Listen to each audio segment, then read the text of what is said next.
नमस्कार। आज आपण मानक पई एक भिन्न सदर कविता जार शीर्षक आकाशर मुक्त पक्षी। मु आकाशर मुक्त पक्षी नाही जगतरे एमिति पंजुरी मोते जे पारिब रोकी।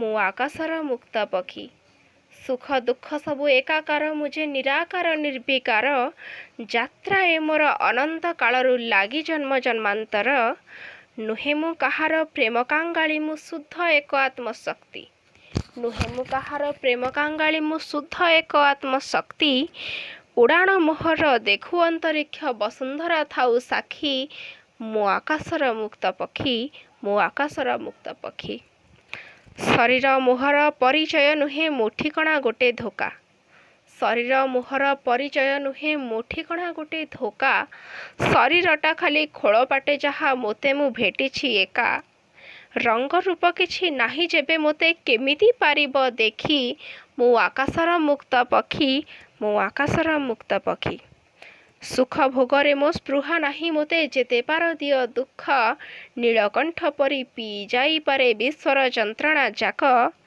मो सुना पंजुरी आजिठु तुमरी नियम देउछि लेखी मु आकाशर मुक्त पक्षी मु आकाशर मुक्त पक्षी। कविताटी केमती लागिला मतामत जणाइबे। भल लागिथिले लाइक करिवे, शेयर करिवे, चैनल को सब्सक्राइब करिवे। रहिली धन्यवाद।